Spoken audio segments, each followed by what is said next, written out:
우리 각자 옆 사람들 한번 바라보면서 참 우리 성도님은 아름답습니다. 한번 그렇게 인사해줘. 아름답습니다. 네, 아름답습니다.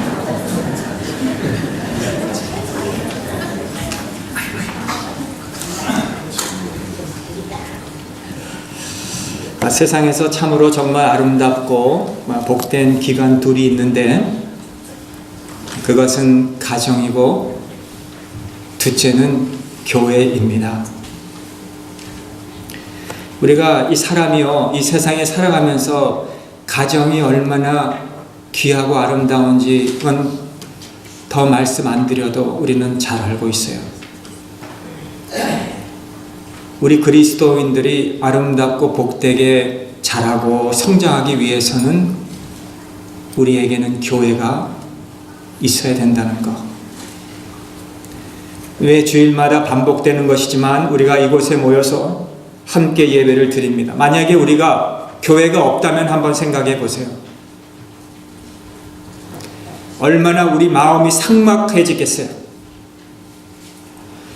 그래도 적어도 한 주일에 우리가 교회 앞에 나와서 하나님 앞에 예배 드리면서 말씀을 드리면서 찬양을 하면서 우리의 이 삭막하고 단단한 마음들이 녹아지고 은혜를 받고 얼마나 우리가 하나님 앞에 존귀한 자인지를 다시 한번 깨닫게 되는 이 순간이 얼마나 우리에게 귀하냐는 거예요.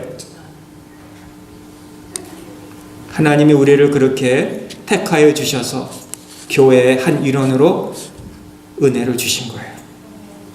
오늘 이 본문 말씀에 이 세 가지 말씀을 드린다면 오늘 이 본문 말씀에서 우리가 사랑으로 실천하고 열심을 품고 섬기고 그 다음에 우리가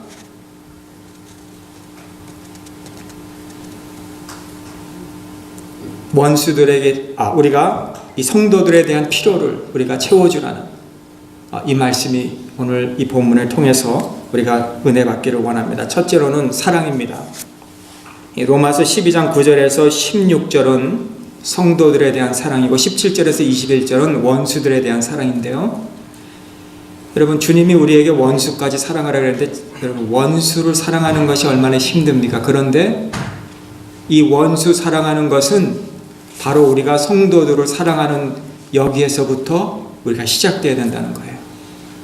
우리가 한 몸, 한 공동체, 한 교회가 된 우리끼리도 서로 사랑하지 못하면 어떻게 우리가 원수된 자들을 우리가 사랑할 수 있겠느냐는 거죠. 성도를 사랑하는 것은 원수를 사랑하는 연습장이라는 것을 기억할 수 있기를 바랍니다.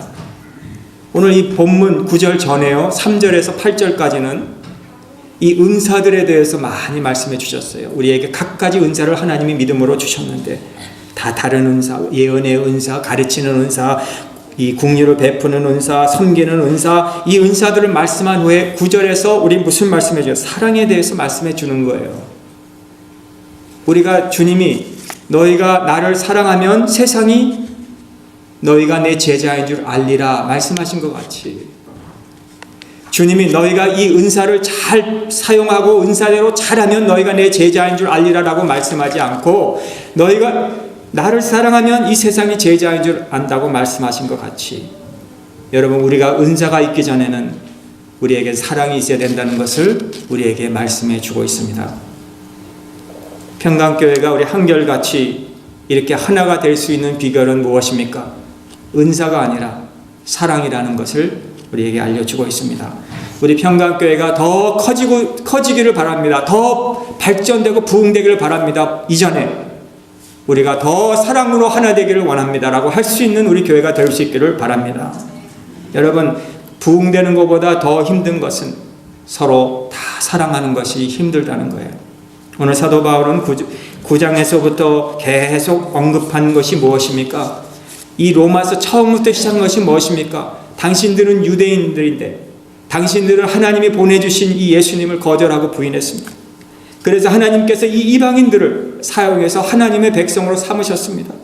하나님이 유대인들을 택한 자들을 꺾어버리시고 이방인들 당신들을 택하셨으니까 당신들도 주님을 거부하지 마시고 열심히 하나님 섬기고 사랑하세요. 만약에 그렇지 아니하시면 하나님 택하신 유대인들과 같이 당신들도 한순간에 꺾어버릴 수 있습니다 라는 그런 말씀을 계속 하지 않아요. 그래서 12장에 와서는 우리가 어떻게 그리스도를 실천하느냐, 오늘 여기에서는 사랑하라는 거예요. 사랑에는 거짓이 없나니. 여러분, 이 거짓이라는 것은 히포크리토스라는 단어예요. 거짓이라는 단어는 위선이 없다 이 말이죠. 여러분, 사랑은 진실해야 된다는 거죠. 사랑을 연극처럼 해서는 안 된다는 겁니다. 주님이 유대인들에게 하나님의 사랑이 너희 속에 없음을 내가 알았노라 그랬어요. 그들이 얼마나 하나님 사랑하는 자인지 온 세계가 알았어요. 그런데 주님은 그 속에 진실된 사랑이 없고 위선된 사랑이 있었다는 것. 여러분, 교회에서 가장 위선적인 사랑을 누가 제일 잘할 수 있겠습니까?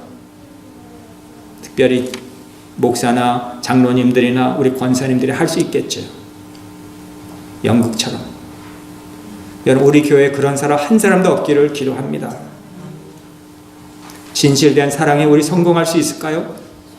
어떻게 우리가 진실하게 사랑하며 성공할 수 있을까요? 오늘 오전에 이 설교를 이렇게 계속 보는 가운데 이게 이 사랑하는데 이게 딱 잡히지가 않은 거예요. 그런데 우리 총회의 총무님께서 이 하나의 그 카톡으로 뭐가 띵 하고 왔어요. 그래서 뭔가 봤더니 하나의 뉴욕에 계시는 짐 심발라라고 하는 목사님, 브루클린 태버니클하고 크게 성장시킨 목사님의 동영상이 뜬 거예요. 그래서 그걸 보기 시작했습니다. 한 시간도 없는데 뭔가 하고요. 근데 이런 내용이었어요. 이 짐 심발라 목사님이 주일에 3번 설교하고 이제는 지쳤어요.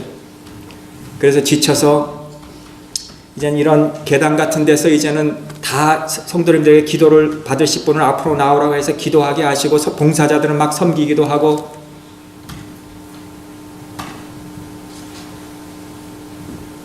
지쳐서 여기에 앉아서 넥타이를 풀고 이제 난 좀 쉬고 싶다, 난 이제 빨리 집에 가서 쉬고 싶다 느끼면서 느슨하게 이제 넥타이를 푸는 순간에 저 5번째 줄에 한 50대 된 사람이 자기를 다 기도하고 있는데 자기를 쳐다보고 있는 것을 느꼈다는 거예요. 근데 보니까 50대였는데 실제로 알고 보니까 이 사람은 31세 된 사람인데 모자도 아주 허름한 모자 쓰고 뭔가 눈빛을 보니까 지금 목사님하고 지금 얘기하고 싶은 그런 눈빛이 있어서 오라고 해서 가까이 오고 있는데 한 5피트 6피트 정도 됐는데 그냥 냄새가 난다는 게, 냄새가.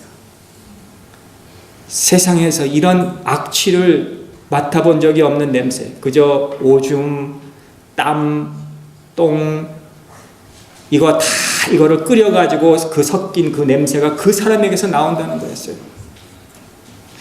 그때의 당시에 그 주변에 많이 홈레스들이 있어가지고 어떻게 그 사람들이 자꾸 교회에 들어와서 구걸하고 그럴 때에 어떻게 이거를 우리가 교회에서 해야 될까 하는 그런 이슈가 지금 돌아가고 있을 때에 그 사람이 딱 온 거죠. 그래서 지갑에 지금 돈이라도 좀 꺼내서 줘야 되겠구나 해서 이렇게 하고 있는데 가까이 올 때 물었어요. 이름이 뭡니까? 데이빗입니다.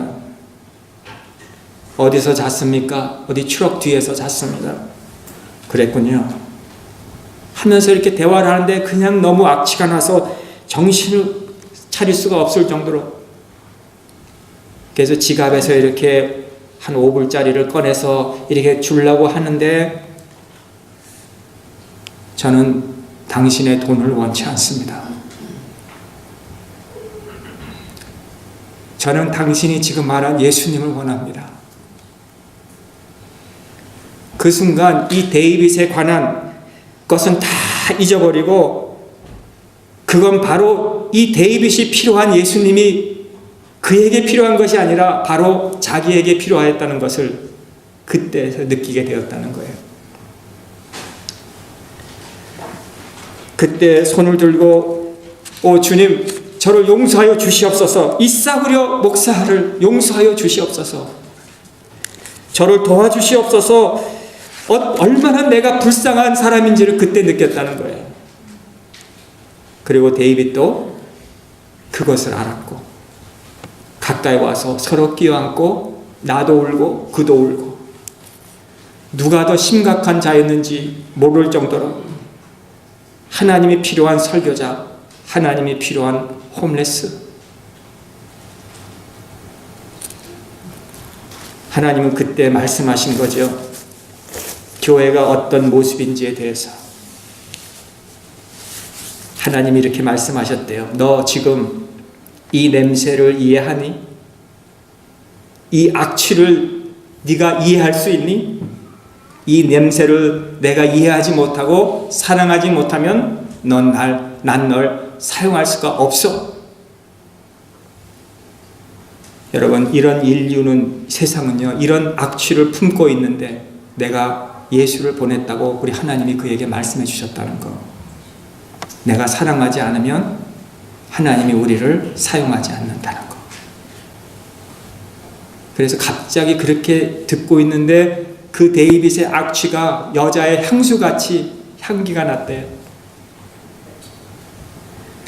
여러분, 데이빗이 그에게 손수건을 선물로 준 것이 크리스마스 때 거기 고용을 해서 교회에서 청소를 하게 하고 크리스마스 때 내가 손수건을 준 것이 어떤 성도님이 차를 사주는 것보다도 더 귀한 것이었다고 그렇게 감정을 했다는 거죠. 여러분, 사랑은 이런 진실이 있어야 된다는 거예요. 우리 교회는 예수님의 피로 값주고 사신 교회, 우리 형제 자매님이라 그러잖아요. 우리가 듣기 좋으라고 형제님 자매님 하는 게 아니라 그 뜻은 내 가족이니 이제는 내가 책임이 있다, 그런 뜻 아닙니까? 목회를 저는 길게는 못했지만 이렇게 좀 짧게 하는 가운데서 때로는 이해하지 못한 일들이 있어요. 어떻게 저렇게 할까? 그런데 도저히 이해가 안 되는 일들도 그 이해가 안 되는 그 발생하는 일이 안타까운 게 아니라 그 이해하는 일을 내가 받고선도 내가 그것을 이해하지 못하고 계속 가는 것이 더 안타까운 거예요. 성도 여러분, 교회에서 우리가 원치 않는 일이 있을 때 나는 이해하지 못하고 난 받아들이지 못해, 여기에서 끝나는 것이 아니라 우리는 그들까지도 그들의 입장에 가서 이해해주고 사랑해 줄 수 있는 이런 사랑의 공동체가 될 때, 관용할 때 우리가 서로 형제가 되고 자매가 된다는 거죠. 우리 평강교회가 이런 공동체가 될 수 있기를 주님의 이름으로 축원합니다. 이스라엘 지파의 대표로 하는 대제사장이 입은 그 에보드에 그 12보석을 가지고 있었다 그랬죠. 이 12보석이 뭔지 아시죠? 12지파를 대표하는 거였죠. 여러분, 우리가 성도들을 보석으로 볼 수 있기를 바라요. 보석같이 대해주고 칭찬해주면은 보석같이 되고 싶은 게, 칭찬받을 만큼 되고 싶은 게 우리 성도라는 거죠. 우리 모두가 서로 이렇게 아름답게 귀하게 여길 수 있는, 완벽하지 못하지만 그런 우리 공동체가 될 수 있는 사랑의 모임이 될 수 있기를 주님의 이름으로 축원합니다. 두 번째는 열심을 품어야 돼요. 부지런해야 돼요. 이 말은 뜨거운 마음이라는 거죠. 주님을 향한 마음이 뜨거워야 돼요. 우리 마음이 미지근할 때가 참 많이 있죠. 여러분, 이 운동 경기 하나만 봐도 이 파이널 경기에서는 사람들의 마음이 막 열이 난답니다. 그런데 우리가 주님 사랑하는 것, 주님 섬기는 일에 우리가 미지찌근해서는 되겠습니까? 우리가 세상 나가서 돈 버는 일, 오늘은 눈이 많이 와서 문 안 열 거야. 오늘은 내 몸이 좀 무겁고 뿌지듯해서 나는 오늘 가게 문 안 열 거야. 오늘 귀한 손님이 한국에서 와서 나 며칠 동안 문 닫고 어디 안 나갈 거야. 그렇습니까? 우리가 직장에서나 어디 사업을 하나 해도 눈이 오나 비가 오나 우리 몸이 피곤하고 납같이 무거워도 오늘 일어나서 그래도 나가서 키를 열고 문을 열고 따고 가는 것 같이 우리 감정이 뜨거우면요, 우리 하게 되어 있어요. 바울은 부족하지만 이 십자가의 은총에 감사했죠. 하나님이 나 같은 자를 택해 주신 것 때문에 나는 이 십자가를 자랑하겠습니다. 사실 빌립보 3장에 보면은 이 사도 바울이 자랑할 것이 많은 사람인 것을 우리가 잘 알고 있어요. 바울에게는 참 히브리인 중에 히브리인, 바리새인 중에 바리새인, 가멜리엘 문화에서도 가장 존경받는 사람인데, 그런데 자기가 예수님을 믿게 된 후부터는 그런 세상 자랑은 과거에 비하면, 옛날 같으면 귀하게 여겼는데 과거에 비하면 하찮은 것, 그래서 다시는 뒤돌아보지 않겠다고 하는, 이것이 바로 하나님과 나와의 관계가 회복된, 그래서 내가 내 몸에는 예수 그리스도의 흔적을 가지고 있다고 하는 이 흔적이라는, 그때 당시에는 노예들이 주인이 이마에다가 아니면 이 몸에다가 이렇게 문신을 찍어주는, 지지는 그런 흔적이었다는 거죠. 내가 평생 주인을 나를 샀으니까 섬기겠습니다 하는 그것을 바로 사도 바울은 내가 그리스도의 흔적을 내 몸에, 육체적으로 보이는 흔적은 아닐지라도 마음으로는 내가 주님의 흔적을 가졌다고 그렇게 고백하지 않습니까? 여러분, 우리가 육신의 일에 얼마나 부지런히 합니까? 이 시애틀은 때가 되면은 뭐 고사리, 조개 뭐 무슨 있죠. 얼마나 우리가 열심히 그거 따로 다녀요. 돈 버는 일에 얼마나 우리가 열심히 내요. 한 끼를 먹지 못하면 오늘은 어디서 맛있는 음식을 내가 사 먹을 수 있을까 해요. 세상적인 부를 위해서 얼마나 그렇게 열심을 내면서도 우리는 영원한 그 양식을 위해서 우리가 얼마나 힘을 내느냐는 거예요. 사랑하는 성도 여러분, 우리 세상의 것은요, 언젠가 다 썩어져 없어지는 것입니다. 악마가 기독교인들을 실족게 하는 모임을 가졌는데요, 어떻게 하면은 우리가 이 기독교인들을 실족게 할까? 한 악마가 말합니다. 그들을 죽입시다. 죽이면 됩니다. 그랬더니 노련한 지도자는 아니다. 그들을 죽여봤더니 더 부흥이 되고 복음이 번져나갔다. 둘째, 그러면 그들을 감옥에 가두십시다. 아니다. 그들을 가뒀더니 그 안에서 찬송하고 기도하고 말씀으로 부흥이 되더라. 그래서 한 사람이, 한 마귀가, 노련한 악마가 이렇게 하자. 생각을 그들에게 심어주자. 오늘부터 말고 내일부터 하자. 여러분, 주의 일 하면서 오늘 말고 다음에 하자. 여러분, 우리 그럴 때가 얼마나 많이 있느냐는 거예요. 성경은 게으름은 악한 것이라 그랬어요. 사단의 공작을 시작하는 것이 출발점이 게으름이라는 거죠. 저는 이것을 좀 생각해 봤으면 좋겠어요. 우리는 정말 게으름이란 어떤 것으로 생각하는가?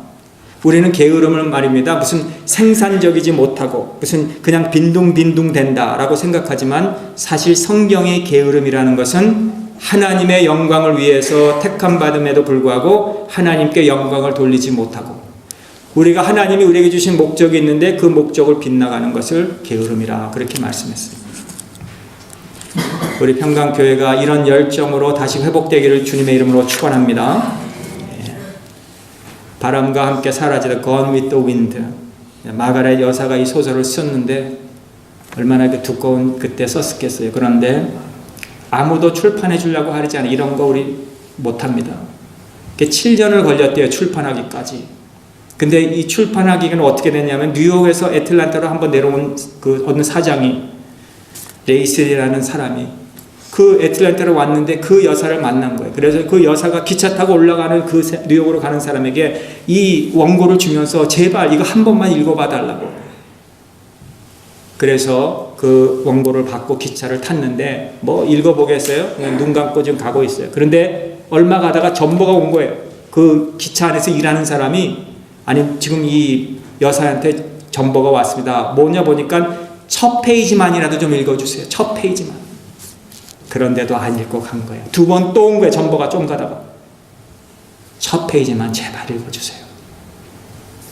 세 번째 전보가 왔을 때 도대체 이게 뭔가 하고 첫 페이지를 읽어보는데, 뉴욕에 도착하기 전에 그 원고를 다 읽었다는 거예요. 여러분, Gone with the Wind.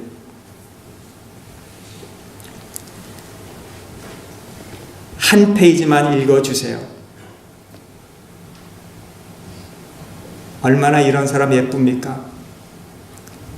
자기 책 쓴 거 하나만이라도 한 페이지만 좀 읽어주세요 하고 여러 번 거절당해도 하였다면, 지금 내가 하는 일에, 주님이 나에게 주신 일에, 주님이 나를 택해서 직분을 주셔서 교회를 세우라고 섬기라고 주신 이 일에 주님 한 페이지만이라도 내가 하겠습니다라고 한다면 얼마나 하나님이 여러분을 이쁘게 보시겠습니까? 여러분 무엇을 하든지 죽게 하듯 하라. 우리가 교회가 전도하는 일이나 선교하는 일이나 어떤 마음으로 우리가 무엇을 하든지 간에 정말 내가 주님께 하든 내가 하겠습니다라는 이런 마음으로 우리가 할 때 하나님께서 우리의 삶을 최선의 삶으로 만들어 주실 것을 믿습니다. 예? 그런 우리의 아름다운 삶이 될 수 있기를 바랍니다. 마지막 서로의 필요를 채워주라 그랬는데요. 우리 성도에게는 시련과 시험이 늘 있습니다. 우리가 예수님 믿으면 우리의 삶의 모든 시련과 시험은 없어질 것이다 라고 하지 않았어요. 우리에게는 환난과 핍박도 있어요. 예수 믿으면 우리에게 환난도 없고 핍박도 없다 그렇게 말씀하지 않았다는 거예요. 그러나 우리가 시련이 오고 핍박이 올 때 하나님께서는 우리에게 어떤 것을 택할 수 있는지 이런 지혜를 주셨어요. 기도하라 그랬어요. 여기에 보면은 소망 중에 즐거워하며 환난 중에 참으며 기도에 항상 힘쓰라. 아멘. 여러분 기도에 힘 쓰십니까? 주중에 한번 나는 시간 내서 기도하신 분 계십니까? 주중에 주일 빼고 식사기도 빼고 한번 손들어 보라면 좀 그럴 것 같아서 안 물어볼 텐데요. 기도에 힘쓰라. 이거 왜 우리가 모릅니까? 얼마나 많이 듣습니까? 그렇게 하십니까? 우리 사모님 한 분만 하시네요.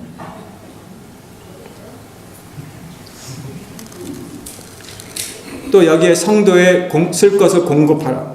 손 대접하기를 힘쓰라 그랬는데 여러분 상대방 생각하라는 거예요. 어려움 가운데 있는 사람들 우리가 생각하라 그랬어요. 이 초대교회가 성령 충만을 받은 후에 성도들의 필요를 채워 주었어요. 자기들 집 팔고 논을 팔고 사도들 발 앞에 두어서 모두들 필요한 사람들을 주라고 그렇게 한 거죠. 왜냐하면 모든 것은 다 하나님께로부터 온 것으로 인정했기 때문이라는 것이죠.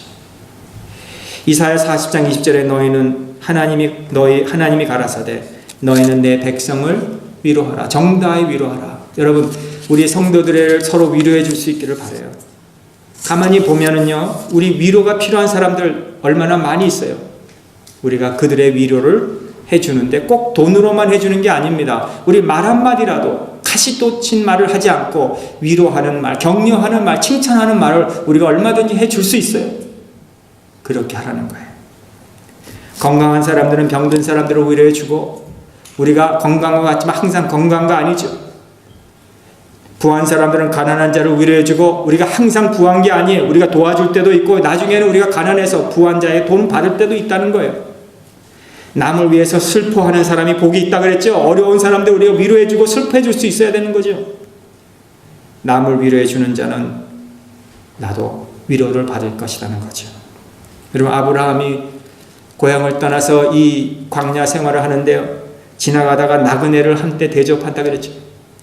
이것을 히브리 기자는 알지 못하는 가운데서 저들을 영접하는 가운데 복을 받은 것 같이 서로 형제들을 영접하고 대접하라. 선한 일에 부하라. 여러분 언젠가 우리 다 떠날 날이 이제는 올 거예요. 그렇죠? 순서가 없이 우리는 떠나요. 그럴 때 우리는 모든 이에게 우리가 착한 일을 하고 선한 일에 부하고 우리가 떠난다면 얼마나 좋겠습니까? 언제나 기회가 있는 게 아니에요. 할 수 있을 때가 있는 거예요. 언젠가는 저와 여러분도 도움을 받을 때가 오는 거예요. 우리가 이 나라를 위해서 정부를 위해서 세금을 낸다. 이거 언젠가는 우리가 다 도로 받을 때가 오는 거예요. 기회가 있는 거라는 거죠. 그럼 폼페이 도시에서 이 화산으로 인해서 다 묻힌 사람들의 그 손에 뭘 쥐고 있었는지 압니까? 화산을 이렇게 파서 보니까 다 손에 금을 쥐고 은을 쥐고 거기에서 그렇게 그냥 붙어 죽었다는 거죠. 여러분 우리 손에 쥐고 있는 금과 은 이건 언제 다 썩어 없어질 것이라는 거죠. 고린도전서 16장 10절에 바울은 고린도 성도들에게 디모데가 이르거든 너희는 조심하여 두려움 없이 너희 가운데 있게 해달라. 여기 조심하여 라는 이 뜻은 무엇이 부족한지 필요한지 알아서 그를 도와주라, 그런 뜻이에요. 오늘부터 우리 평강교회가 좀 도와줄 수 있기를 바라요. 아멘? 이럴 때는 아멘을 잘 안 하더라고요. 여러분이 도움을 많이 받으시기를 원합니다. 아멘 하면 아멘 할 텐데, 도와주세요 하면은 노멘 그래요. 여러분, 우리 성도들의 인사가 악수에서 제발 끝나지 않기를 바라요. 그들의 사정을 알고 형편을 알고 남의 마음을 아프게 하면서 우리가 부해지고, 이거 결코 이거 성도의 삶이 아니에요. 남의 사업을 망하게 하고 내 사업을 성공시키는, 이거는 성도의 자세가 아니에요. 성도는 남의 사업도 잘 되고 나의 사업도 잘 되고 남의 자녀도 잘 되고 나의 자녀도 잘 되는, 이렇게 사는 것이 성도라는 거죠. 국률이 여기는 자는 국률이 여김을 받을 것이니라. 국률이 여기면 반드시 하나님께서 여러분들을 국률이 여겨주시는 거예요. 그런 축복이 여러분들에게 있기를 바랍니다. 전에도 한번 말씀드렸지만 탈무드에 나오는 이야기, 아버지가 아들에게 옆집에 가서 낫을 좀 빌려와라. 아들이 낫을 빌리러 갔어요. 그런데 맨손으로 왔어요. 아버지, 이웃이 낫을 안 빌려준다고 합니다. 세월이 오랜 지난 후에 이웃이 그 집으로 낫을 빌리러 온 거예요. 아버지가 아들에게 그에게 낫을 빌려주어라. 안 됩니다, 아버지. 옛날에 그 사람이 어떻게 우리에게 됐는지 아십니까? 저 사람이 우리가 빌려달라고 할 때는 빌려주지 않았는데 우리도 빌려줄 수 없습니다. 아들아, 빌려주지 않는 것은 그거는 복수다. 빌려주지 않았을지라도 불구하고 우리가 빌려주겠다 하는 것은 증오다. 빌려주지 않았지만 다 나쁜 마음 잊어버리고 빌려주는 것, 이것은 국률이다. 성도 여러분, 오늘 이 탈무드의 이야기가 그저 옛날 그 유대인들의 이야기가 되지 말고, 오늘 이민 생활 속에서 그래도 어떻게 하려고 우리가 잘대로 이곳에 왔고, 그리고 하나님께서 우리를 택해 주셔서 은혜로 한 교회를 삼아주신 이 공동체 안에 우리가 상대방이 그분이 나에게 어떻게 하든지 간에 그저 그들이 지금 필요한다면 우리가 나쁜 감정 다 잊어버리고 빌려줄 수 있는 이런 국률의 공동체가 될 수 있기를, 사랑의 공동체가 될 수 있기를, 사랑하는 공동체가 될 수 있기를 주님의 이름으로 축원합니다. 옛날에 그 10년 전, 20년 전에 그 말 한마디 나에게 섭섭하게 한 것, 나를 쳐다보는 것이 내 마음에 안 들게 나를 노려본 것 때문에 지금도 잊지 못하고 마음에 꿍하는 우리 공동체가 되지 말고, 주님은 우리가 국률을 베풀라고 했으니까요. 우리 국률을 베푸시면서 우리가 아름다운 사랑의 공동체로 이어나갈 수 있도록 우리 힘써 주시고 기도해 주시기를 주님의 이름으로 축원합니다. 네, 기도하겠습니다.